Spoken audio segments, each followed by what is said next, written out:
One Zambia, One Nation. To present the news at 18 hours on TV2, I'm Patricia Ellis Pumulo. A look at the top stories in the news.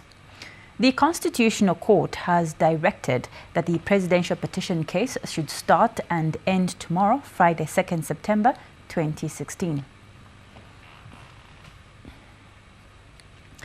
A 14-year-old boy of Livingstone has committed suicide by cutting his neck using a meat bandsaw in his father's butchery. Also coming up in the news, Zambia has witnessed a partial eclipse of the sun.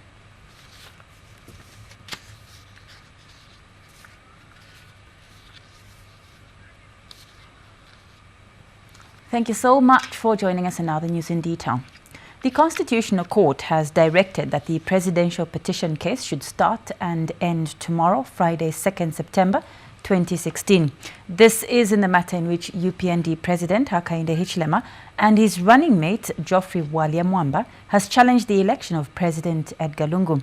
When the matter came up today, both the parties involved argued on what the correct interpretation of the 14-day period is.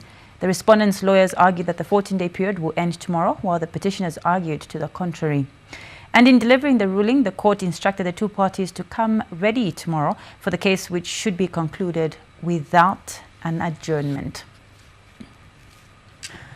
A 14-year-old boy of Livingstone has committed suicide by cutting his neck using a meat bandsaw in his father's butchery. Southern Province Police Commissioner Godwin Piri has confirmed the death of Charles Mulombwe of Mwandi compound.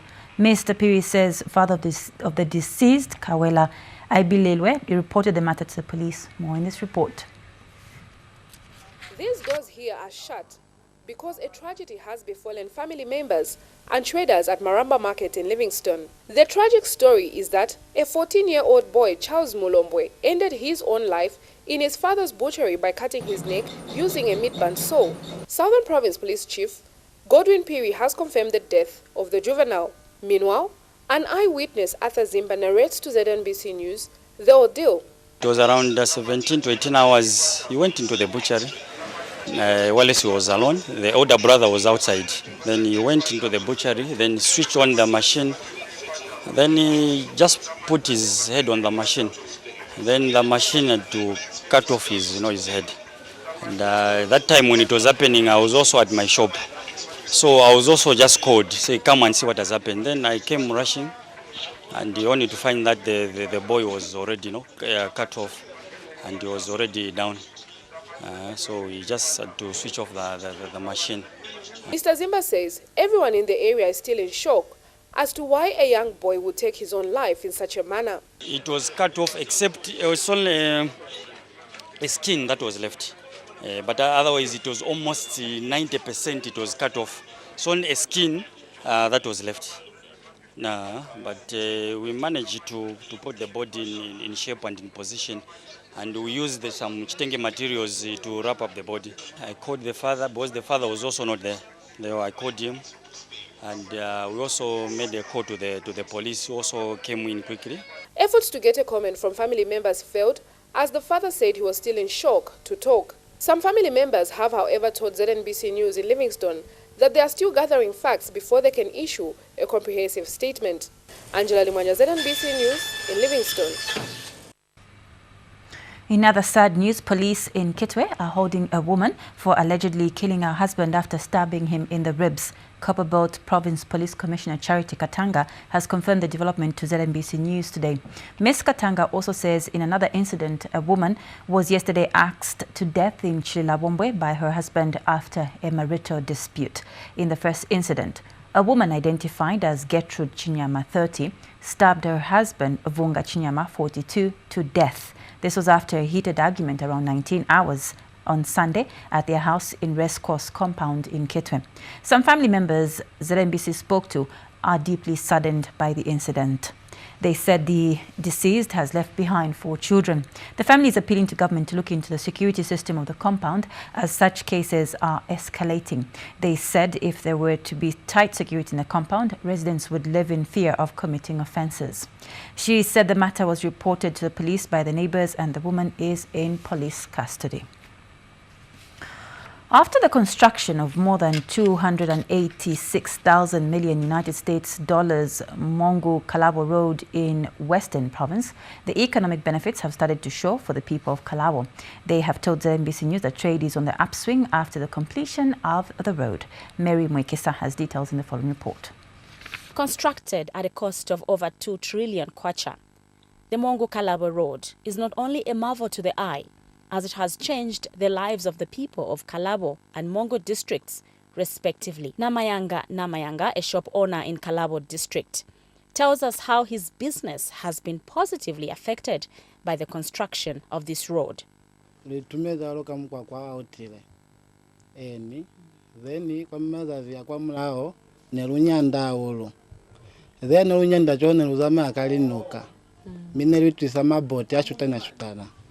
Then live na dharuna nilisinyeka ukolova nikweza madamage them chwale kamukwa kwa mote zile itumeza urubona ko ni business yawe naza mayande.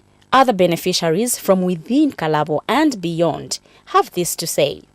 Mkwakwa munchao wa Kalabo ni Mungu lubona ko lutusa hande kakuli neve haluzama kuzwafa kuya kwa Mungu alusinyalo transport yenga tenge maboti kuna kutifaru za manga kuko 30 minutes ikero fita kwa Mongo 30 minutes ikero fita kwa Kalabo kuna kutilo bana kuli kizolo pilieti ile ya kuna sija bakaofera kufita mane mu maboti hano luzamanga maboti kwa kufita 6 to 6 hours mwa mezi falu bona hunde lubona mbonyiki ya kaoma kaoma mwanja wa lutera kwanu oyu mukwakwa wa Mongu-Kalabo Road mulabona kuti ulagwasha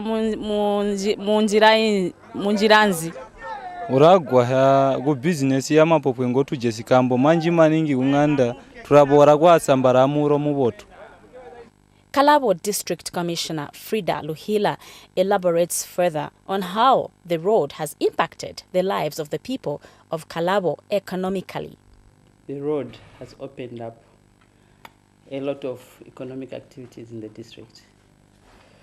If you look at the past, the people used to depend mainly on water transport. And they used to use vessels that were very slow. Sometimes they would take a day, 2 days, or 3 days. But today, the road, it's so good that it takes only 45 minutes to get into Mongo. So a lot of people are able to trade. They're able to buy merchandise from Lusaka, from Mongo, to come and sell. So it's actually bringing a lot of income into the people's households.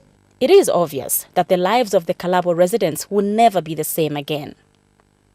Mary Kasoka Mwikisa, ZNBC News, Kalabo, Western Province. The 2016 Media Monitoring Report has shown that very few media houses reported on the referendum.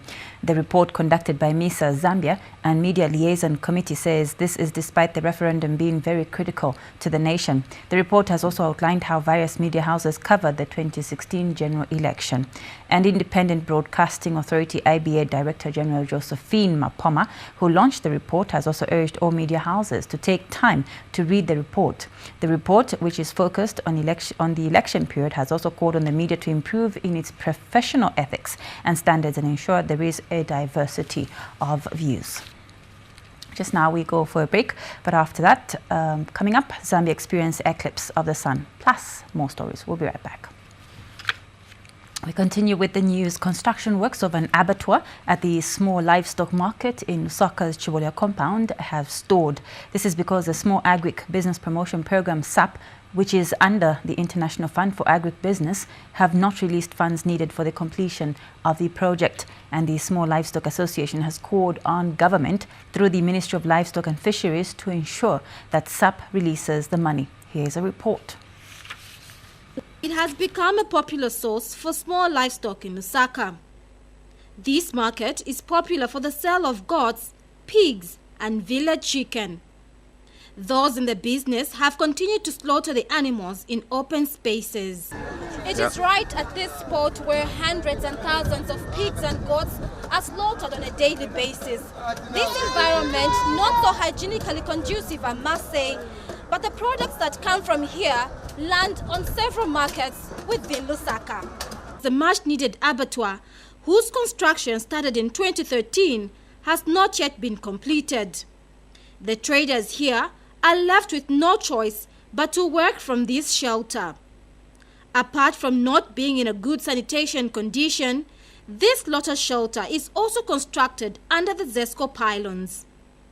The traders want the abattoir completed before the onset of the rains. Government twerombakti atupangira kofe abattoir pakwati tulebombera mukati mwando kwati mukati mulina lani ngota bana tifesingana nabo pano timasinzira kono kwanje tofuna dimangireko abattoir mukati ngene mukati kama mitsinzira muri very dangerous ndeve tupemba kuoma timangireko chikapato chikamushemushe muka mukati mwamene mwatu.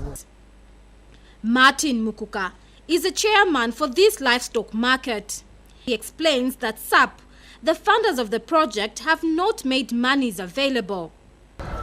We have a challenge with the funders of the project, that is IFAD. Initially, they were supposed to have released the monies so that we could have completed the abattoir. As you can see, we are doing the landscaping, which has been funded by the Ministry of Livestock and Fisheries. So we needed the projects to move in at least as a one single project. If this abattoir is not completed, animals at this market will continue being slaughtered in the open space. Lufola Nkowani, TV2 News in Lusaka. Zambia has witnessed a partial eclipse of the sun. The partial eclipse that lasted for only a few minutes caught several residents unaware compared to the 2001 full solar eclipse. Solar eclipse occurs when the moon passes between the sun and the earth. Here is a report. In just a few minutes, the skies looked unusual. It was a partial eclipse of the sun. In Lusaka's Chipata compound, the residents witnessed it. Ilo natisa fumina pansi. Natisa sanga kuli chikuti kana chikutumana. Kwati kwa fitako. Zeni natisa roleja sana paka suba. Natisa mwana kwati pali umweshi. Nati saini mwene yaonekera. Yaoneka that time maiza kumbuyo tutambe eclipse. So pata tamba eclipse after kazuba kachita cover na mwenzi kuzikuno kala mdima. Manje pamene kana bakachoka hapo che kazuba ndio weather enze yaoneka. Chija chaka na ichino chaka futi na iona nchimozi mozi but chija chaka inankala black manje chino chaka sina kani maningi black. Mwameti na yonera chija chaka na valero vasiana.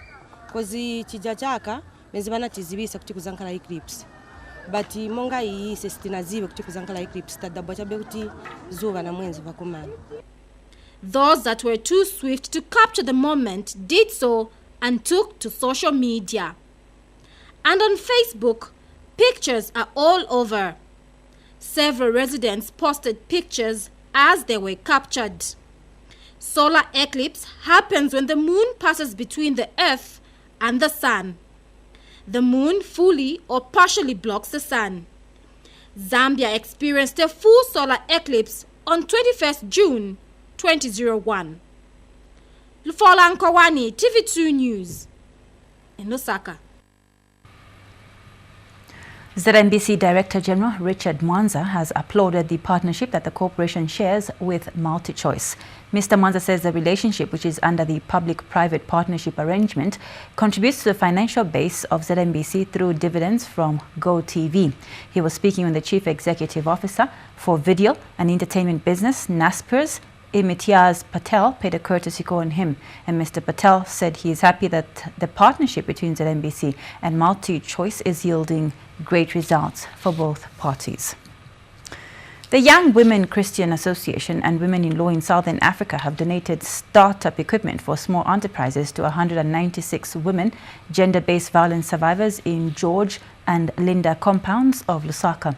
Speaking during the donation, YWCA Lusaka branch president Fosele Sichinga said the project is part of the two organizations resolved to assist survivors of gender-based violence in the two compounds.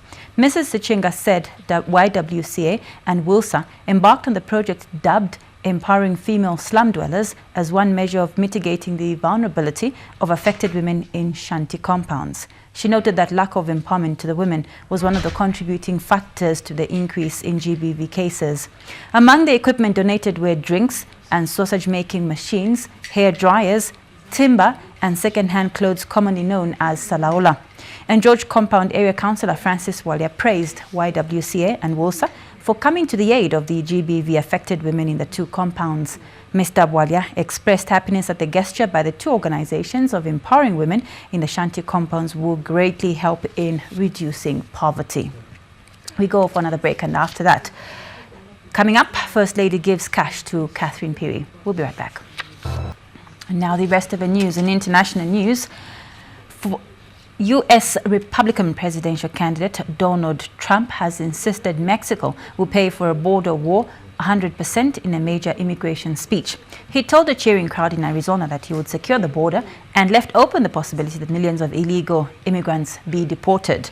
Hours earlier, he met Mexican President Enrique Pena Nieto, that said they had not discussed financing the war. The president later insisted he had told Mr. Trump Mexico would not pay. There had been speculation that the Republican candidate would back off his plan to deport the estimated 11 million undocumented immigrants living in the U.S. To sports now, where Vice President Inonge Wina is happy that a number of women and girls are rising in male-dominated areas and putting Zambia on the world map. Ms. Wina attributed the rise to government policy to promote women participation in sports, overcoming gender discrimination. She cites Kabange Mpopo, who's ripped gold in the 400 meters race during the All-Africa Games in Congo-Brazzaville, professional golfer Melissa Nawa, and Esther Piri, who is a pioneer of female boxing. Mrs. Wina was speaking during a luncheon in honor of WBC world champion Catherine Peary in Lusaka today. Mrs. Wina has, however, reiterated the need for increased sponsorship, calling on the corporate world to emulate Oriental Quarries, which has been consistent in sponsorship. And First Lady Esther Lungu has presented Catherine with a 10,000 kwacha cash in appreciation for her glory, meant to help her with her school requirements. The First Lady has since encouraged the female boxer to also work hard as she prepares for her grade 12 exams at the end of this year. Mrs. Lungu also promised to speak for Catherine and other female sports personalities to the president on their welfare. For the pictures,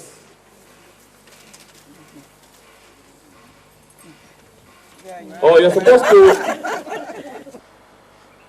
I note with satisfaction that a number of women and girls in our country are rising from the men-dominated sporting arena to put this country on the world map. Among these are Mpopo Kabange, Africa gold medalist in 400 meters. Esther Piri, pioneer in women professional boxing in Zambia, and Melissa Nawa, professional female golfer. You can see how much women have promoted sports and have excelled in this arena. You should bear in mind that you have God, whom you have to honor in your life first and foremost, because he's the one who is going to provide all the tools that you need in order for you to excel in your life. You have to respect your parents. I remember seeing your mother on TV the other day. She made me feel like I felt each time my children did well. And I thank her and congratulate her equally. Mama, if you are here, may God bless you. Please continue mentoring Catherine for us, and for you also, of course.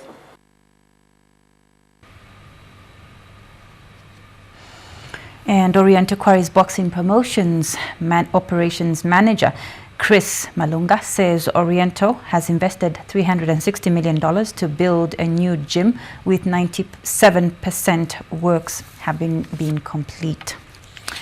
That sporting item brings us to the end of the news, but before we leave, let's recap on the top stories. The Constitutional Court has directed that the presidential petition case should start and end tomorrow, Friday 2nd September 2016. This is the matter in which UPND President Hakainde Hichilema and his running mate Geoffrey Mwamba has challenged the election of President Edgar Lungu.